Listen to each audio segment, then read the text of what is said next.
আলহামদুলিল্লাহ, আজকে আছি বসুন্ধরা সিটি যমুনা ফিউচার পার্কের এ ব্লকে। আমি এখন আছি, এটি একটা 7 তলা বিল্ডিং। এই বিল্ডিং এর ছাদের উপরে ওই যে দেখতে পাচ্ছেন তিনটি ভেসেল দিয়ে একটি আয়রন রিমুভার প্লান্ট, এটা প্রায় 2.5 বছর হচ্ছে এখানে করা হয়েছে। তো এখন যে বাসার পানির আয়রন ময়লা শ্যাওলা ধুলাবালি মুক্ত করে একবারে ফ্রেশ পানি পাচ্ছে। এখানে ওয়াসার পানি আপনারা যদি দেখেন যে বাসায় কি পরিমাণের আয়রন ছিল, আমি আপনাদেরকে দেখাই। এই যে দেখুন পাইপগুলো কীভাবে হলুদ হয়ে গেছে, এই যে বিল্ডিংয়ের কালার নষ্ট হয়ে গেছে। হ্যাঁ, এই যে আপনারা দেখতে পাচ্ছেন পানির কারণে, আয়রনের কারণে কি সমস্যা হয়েছে।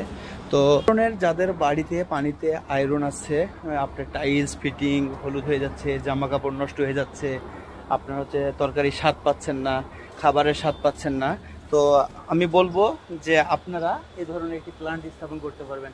এখানে এই যে বাড়িতে দায়িত্বরত যে ভাই আছে আমার, উনি এই প্ল্যান্টটা পরিচালনা করে। আচ্ছা, আপনি বলেন তো যে আয়রন রিমুভার প্ল্যান্টটা ব্যবহার করার পরে এই বিল্ডিংটা তো মোটামুটি 15টা 16টা ফ্ল্যাট, তো তারা কেমন স্যাটিসফাইড? হ্যাঁ আলহামদুলিল্লাহ ভালোই। আয়রন আছে পানিতে?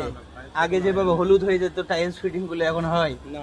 তো আমার দর্শকরা যারা এই আমার ভিডিওগুলো দেখে, তারা যদি এই ধরনের প্ল্যান বসাইতে চায়, নিঃসন্দেহে বসাতে পারবে তো? হ্যাঁ হ্যাঁ অবশ্যই।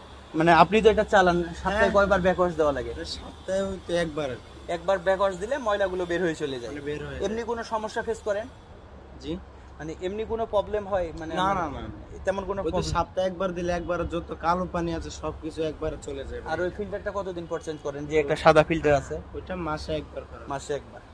তার তো খুব একবার বেশি ময়লা হয় না। না, তারপরে তো তো বন্ধুরা, যদি মনে হয় যে আপনাদের বাসাতে আপনারা এই ধরনের প্লান্ট স্থাপন করবেন, আমাদের একটি বেসেল দিয়েও আপনারা এই প্লান্ট তৈরি করতে পারবেন। এটা একটি বেসেল দিয়ে তৈরি করলে 55,000 টাকা খরচ আসে, দুইটি দিয়ে করলে 90 থেকে 1 লাখ টাকা খরচ আসে, তিনটি দিয়ে করলে 1.5 লাখ থেকে 1,60,000 টাকার মতো খরচ আসে। এটা বিভিন্ন রকমের প্রাইস দিয়ে আমরা এটা করে দিই। আপনি যেমন চাইবেন তেমন করে দেওয়া হবে, কারণ এটা সম্পূর্ণটাই ডিপেন্ড করে কেমিক্যাল, কার্বন বা ফিটিংসগুলো আমি কোন ধরনের ব্যবহার করছি এগুলোর উপরে।